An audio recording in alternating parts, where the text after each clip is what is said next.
At the Sports History Network, we're proud to introduce you to a new sponsor for our podcasts. It's Home Field Apparel, your premium collegiate apparel brand right out of Indianapolis. They've got incredibly comfortable t-shirts, plus they're officially licensed with vintage college designs. They have over 150 plus colleges available now and always adding more. Homefield digs through the archives and history of your school to find unique logos, mascots, and moments to make thoughtful designs for your school. When you shop today, new customers can get a 15% discount off their first purchase using the promo code SPORTSHISTORY at checkout. You can learn more at homefieldapparel.com. This podcast is part of the Sports History Network, your headquarters for the yesteryear of your favorite sport. You can learn more at sportshistorynetwork.com. Hey there, sports history fan. This is Arnie Chapman, a.k.a. the Football History Dude, and I want to welcome you back because this is part 2 of a 3-part series crossover event for the Football History Dude and yesterday's sports. Mark and Dave are reliving Super Bowl X. And if you didn't listen to part 1, well, you're going to have to pause, head back there, and listen to the first part that we released yesterday. And if you already did listen to it, well, let's jump right in. I think they threw one pass out of the three downs. Yeah, I think they threw one. I can't remember. But I'll tell you another big play. That was the first. It was actually the first play of the fourth quarter. Dallas punted, and I don't remember I can't remember the name of the Pittsburgh Steeler who fielded the punt. He fumbled it. The punt, yes, 17-yard line. And the Cowboys did not recover that fumble. I always wonder what would have happened because they were up 10-7. If they would have recovered that fumble on the 17-yard line and punched it in for a touchdown, I always wonder that might have been enough. 17-7 with the way their defense was playing. That might have been enough to win the game, but they didn't recover. They went into you're right. They were still playing pretty good. They kind of had momentum. They hadn't gotten to that malaise that they had gotten into after all those things started going wrong, like the interception by. In fact, that interception I talked about that Staubach threw to Glenn Edwards, that was the same play they scored on with Drew Pearson in the first quarter. Staubach later said it was the first time it didn't work all year. Used it many times during the season. He said that was the first. You got to give Pittsburgh credit for that. Absolutely. You got to give them credit for recognizing that. Mike Wagner recognized that play, and he said they went back to it, and we picked them off. And you're right. Staubach said that's the first time all season that it didn't work. It worked every single time. Unbelievable. But it was still a close game at 15 to 10. You know? I just wonder what would have happened if they recovered that punt. And not only that, you know that play you're talking about with the return, there was a series of downs where the Cowboys had the ball. I think it was after they held Pittsburgh to a field goal. They got the ball back, and they broke Golden Richard's ribs. If you watch the game again, you'll see where it happens. He either punches him or he goes to block him. And while Golden Richards is down on the ground, the guy is kneeling on the side of his helmet with his knee. He's not letting him up. When he gets up, he says something to him, and the Pittsburgh player takes a swing at him. Once again, no penalty. No pen. There could have been 2 or 3 penalties in that game that could have been called that were kind of, but, you know, you could see him kneeling on his head if you watch it. It's very clear as day. Of course, when you're watching the game in real time, nobody's picking up on this crap. But when you go back and watch it now, you're going to see these things. Do you mean it? Because you're looking for stuff. I think that was Mel Blount who cracked. I think you're right. There goes Mark. Knocked him out of the game. And I hate to say, And I met Mel Blount at the Hall of Fame. I didn't bring that play up to him. They say he's a very nice guy. Took a picture with my son. They even got Bobby Bell. He was hanging around with Bobby Bell. He called Bobby Bell over to get in the picture. But I almost wanted to ask him about that play. What was up with that play in Super Bowl X when you cheap shot at Golden Richards? But I remember an interview. This is kind of funny. There was an interview I watched with Golden Richards. They were interviewing Golden Richards. They asked him about that play, and he said, yeah, it was a cheap shot, but he said that was, he said that was common back in the 1970s. It was part of the game. It was accepted. He said, but I did get him back. He said 2 years later, we were playing them in a regular season game. He said, I got him back I caught him like on a crackback block in the back of his legs. He said, I got him back. And as he was laying there, Mel Blount was laying on the ground, writhing in pain. He said, I walked past him. I looked down and I said, that's payback for Super Bowl X. No, listen, the stuff that went on. Look, the game was much, much, much more. They could say the guys are bigger and faster today, and they are. But the game was much more physical back then. They were hammering guys downfield. I think he only got one shot, but you could do it anywhere. It was after 10, 15 yards, I believe, wasn't it? Yeah. Wasn't that the rule, it was Mark? brutal. Oh, yeah. And it was... I mean, but that next series, after the Cowboys had to punt again, the Cowboys' offense went stale there. See, that was the big problem. Pittsburgh was getting really tough. And when they punted back, Pittsburgh had the ball, and that was the long pass down the middle he threw to Swan. And you know something? All these passes that Swan made that day, he made some great catches. The one on the sideline, that acrobatic catch, that one down the middle. Mark Washington had pretty good coverage on all three of those. It's not like the guy was getting burned. No, he really wasn't. He was on them, but how can you defend that? If the guy makes a spectacular... Those were very well-placed very well-placed balls and great catches, and that was the kind we thought it was the backbreaker. We said this game is over now because they missed the extra point.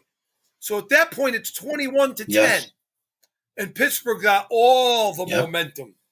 But Bradshaw, we used to call him, when I was a kid, we used to call him the salami head because he didn't have any hair on his head, and it looked like salami. And anyway, we couldn't stand him because we beat the Cowboys. The salami had got knocked out of the game, Mark. Larry. Okay? You go back and watch them taking him off. They just picked the guy up. Today they would bring out a stretcher. They're just basically almost dragging the guy off the field. And who was it that hit him under the chin?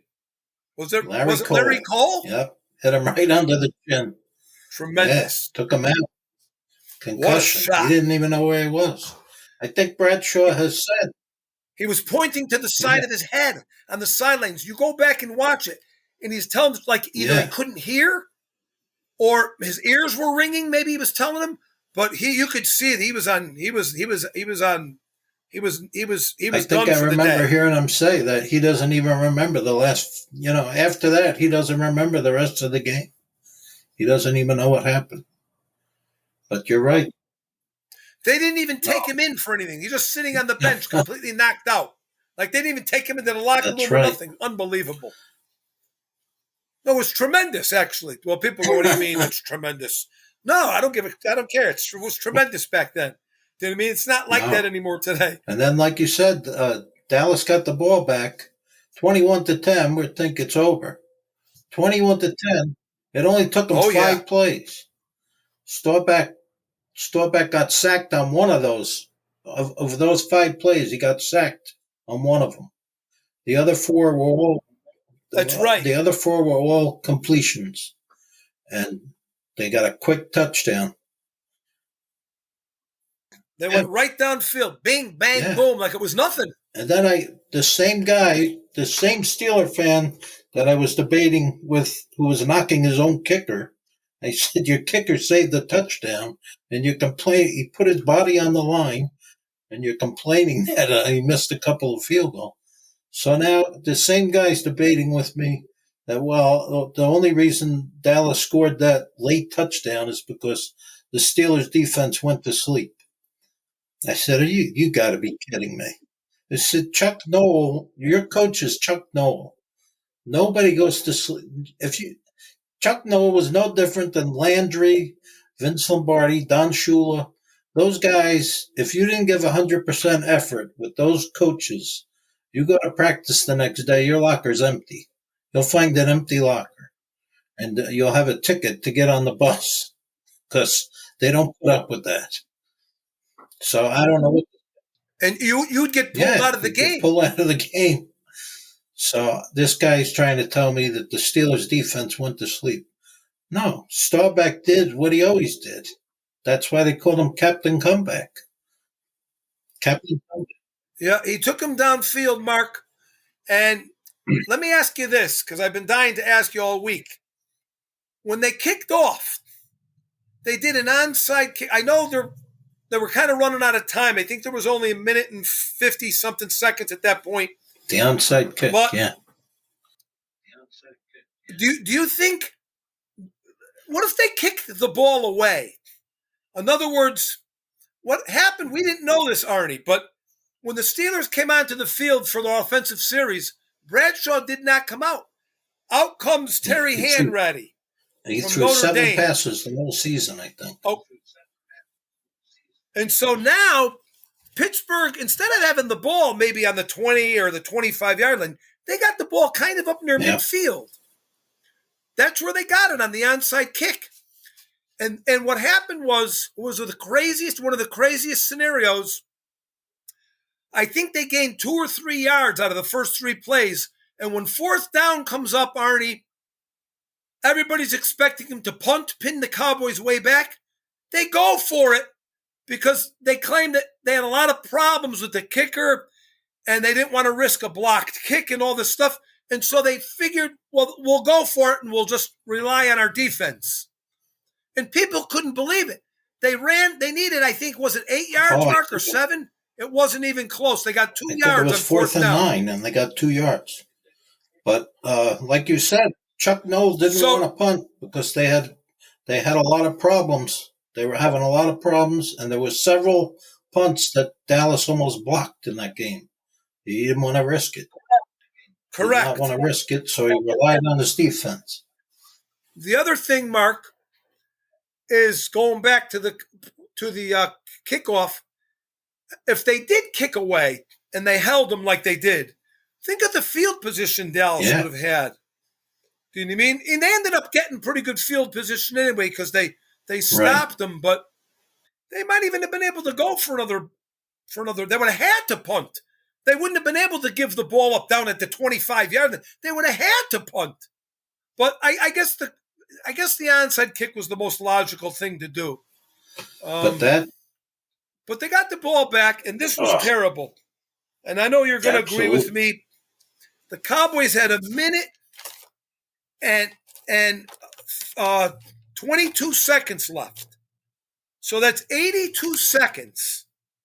82 seconds with their last possession. And I thought about it, and they had no timeouts. No timeouts. So they would have to run sideline patterns. But you see teams do it today. They run sideline. Either ball's completed or it's thrown out of bounds or whatever, or the guy gets out of bounds.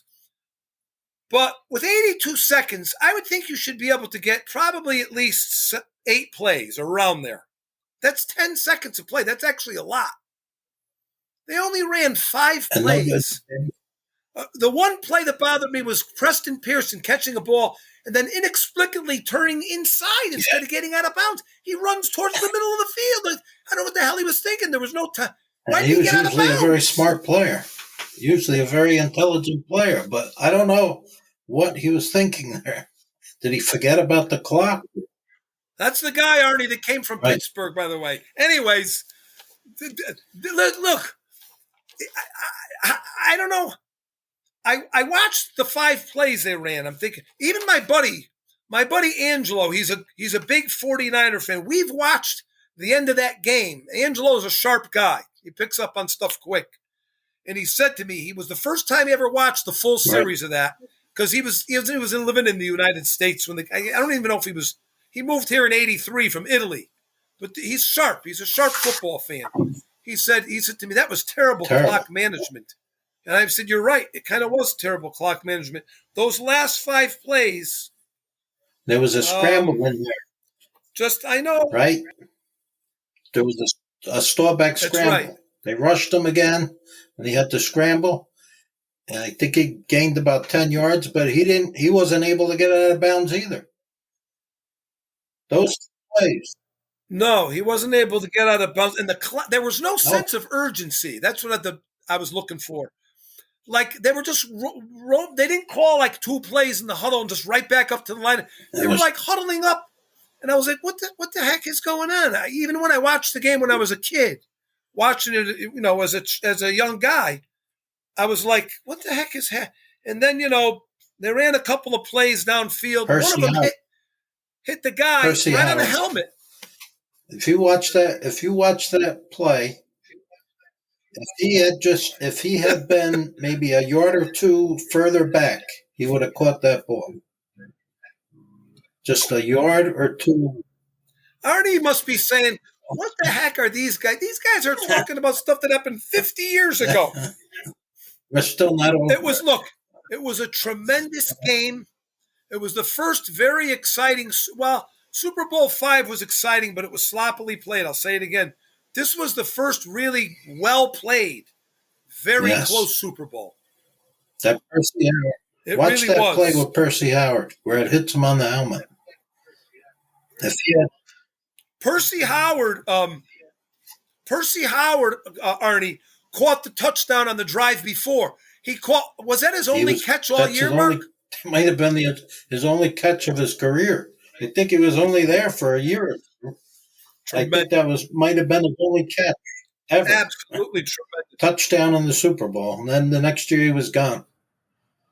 But you watch that play where it hit him in the helmet, and you'll see what I mean. If he had been just a one or 2 yards further back, he would have caught it. Would have landed right in his hands. Yep. Right in his hands. But great.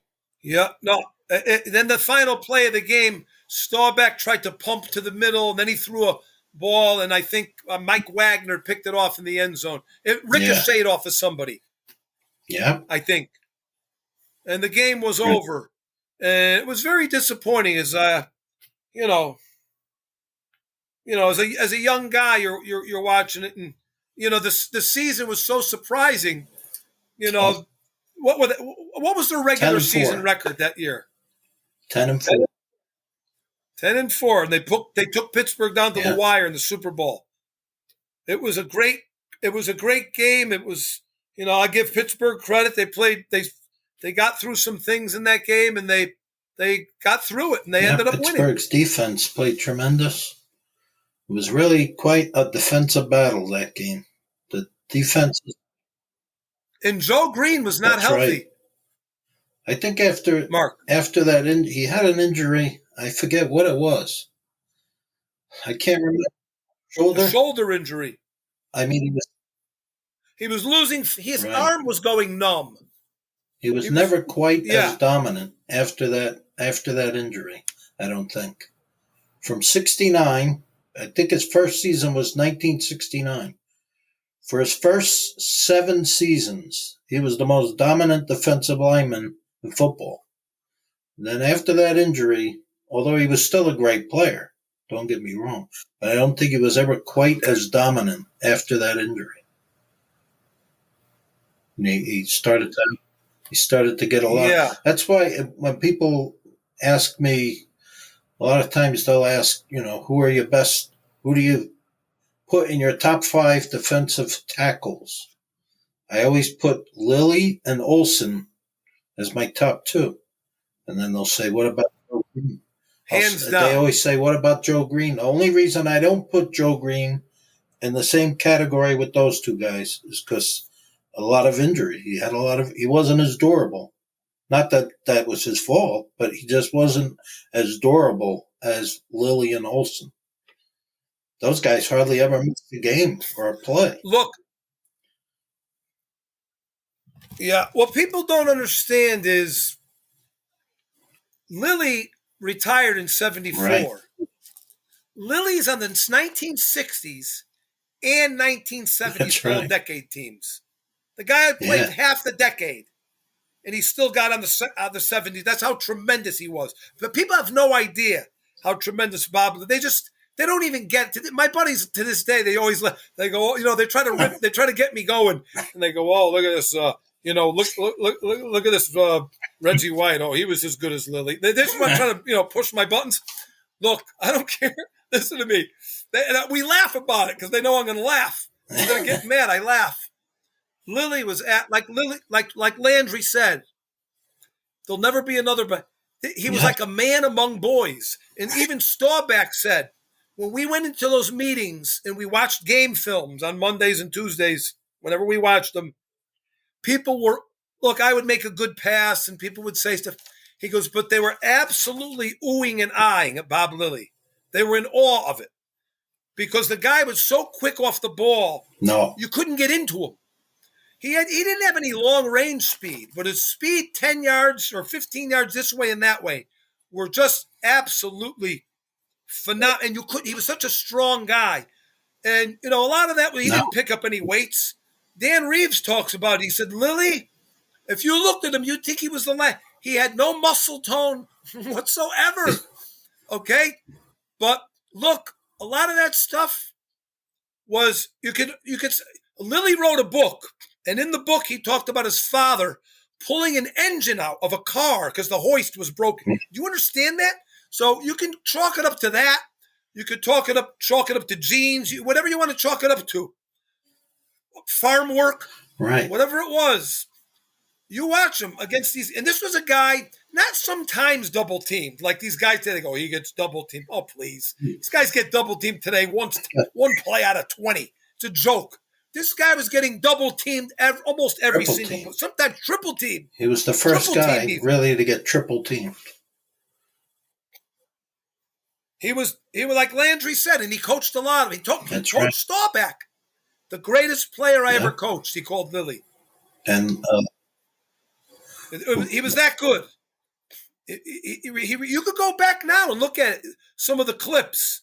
There's a highlight thing on YouTube of Lily when he won some all-conference. He wasn't part of the thing because he moved to Oregon for a little bit. Then he came back to Texas, but they let him into and they show a series of just plays and how he can get a guy and control him. He could control guys at the line of scrimmage and get rid of them quickly. He was just that good. He was a master at using his hands. He would just, and like you said. Yep. Before it became popular. He was so fast, like you said, he was so fast off the ball. He'd get his hands up under the guy's shoulder pads and grab him and throw him out of the way. That's how he had. Oh, yeah. Like it was nothing. And then there's a clip of him talking about they used to sit in the meeting room, and he said that we would look at the film. He said, we noticed that when you had made contact, you had the tendency to blink. So we would watch film, and we would hit our eyes with our fingers. Yeah. Walt Garrison talked about it. He said, we thought they were going like losing their mind. Like, why are these guys? And we were trying to prevent ourselves from blinking by hitting our eyeball with our finger. He said, and eventually, but he said, I would be in a 4-point stance, and I would be so close. I could see the man's whiskers across the line of scrimmage from me. This is what Lily was talking about. And I tell you something, to this day, as great as Randy White was, and I put him in that group of some of the best defensive linemen to ever play. I'll put him in there with Alan Page, and I'll put him in there with some of these other guys. Even he said it was the ultimate compliment to get mentioned in the same sentence with Bob Lilly. That's right. He said it at his Hall of Fame induction speech. Randy White said it. I filmed it. I was there. He talked about that's how great Lily was. He retired. He didn't get to go to that first Super Bowl. But, that would have been his you go back to that Super Yes, exactly. Go back to that Super Bowl 10 that we just talked about. That was the first year without Lily. Yep. And they moved, I believe they moved Well, George was Larry. Jethro Yes. Pugh was still there, but what's his name was playing in Lily's spot. Larry Cole. You had Ed Jones and Harvey Martin, and I think Yeah, they he moved played. Larry He Cole. could play both. He could play both defensive end and defensive tackle. Yes, Larry Cole. Yeah, that was. You're right. correct. Pugh and Larry Cole were defensive tackles in that game. Jones and Martin were the defensive end.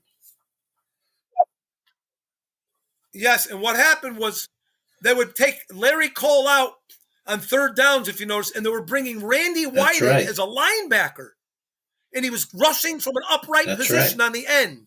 Yep. He had a sack of Bradshaw in that game. He was a rookie, Randy White, and he was playing on all the special teams. They didn't know where to play him. Which kind of backfired on them later on. They didn't really know where to play him in the beginning.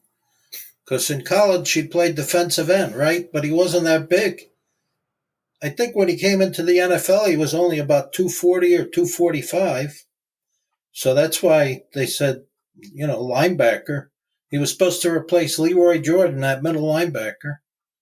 That didn't work out. Then they tried him at outside linebacker. They didn't know what to do with him. They knew he was a great athlete, but they didn't know what to do with him. So they told him, I think it was Ernie Stautner, told him during the off season, go on a weight training program, gain weight, and we're going to put you out back. That was it. No. He couldn't cover Mark. He couldn't cover Randy White. And so what was going on was they put him in as a down lineman. He flourished. He wasn't as, I don't think he was as, he rushed the passer and stopped the run. He could do it. He had about 103 or 105 sacks from the defensive tackle position, which was almost unheard of at that time. And he was another guy that was getting double teamed. He had a completely different style of rushing, and he was just absolutely relentless. I think he could have been a good defensive end too in the NFL, but they already had Martin and Jones, so there was no room for him at defensive end. The only defensive tackle we lose, Dave. He's still there.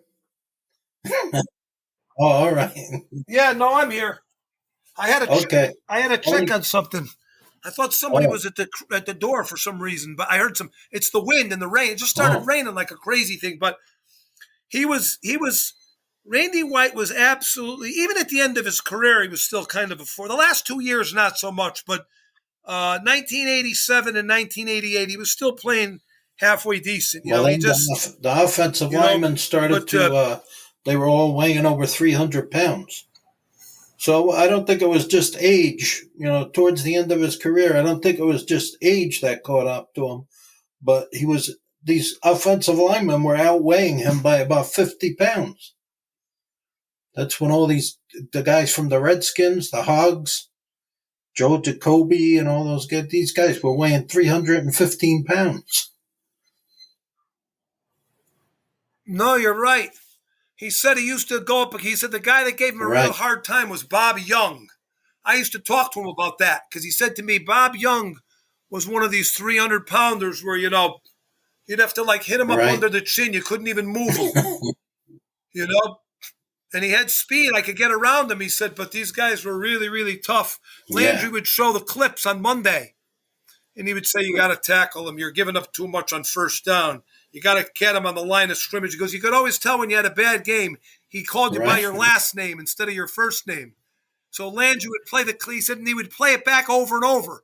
White, you got to stop him on the line of scrimmage. Click. White, you got to stop him on the line of scrimmage. You play the play over and over. And he said, I felt like saying, I can't stop him on the line of scrimmage, coach. You try it. So this is what was going on with, So, and he talked about that, but he was tremendous. But that was his rookie year, that Super Bowl 10. And that was Thomas Henderson's rookie. Dirty dozen, what, 12 rookies that year, Mark? The dirty dozen. There you go. The dirty dozen. Now come back tomorrow and hear about some interesting stories, finishing off Super Bowl 10, and then a fun conversation between Mark and Dave talking mostly about kind of the generational gap type of stuff of NFL and their fans. And what's the best way to do that, you ask? Well, you can make sure you mash that little subscribe or follow button on your podcast player of choice. That way you'll get notified as soon as the episode releases. But for now, dude, I'm through if you're through. This podcast is part of the Sports History Network, your headquarters for the yesteryear of your favorite sport. You can learn more at sportshistorynetwork.com.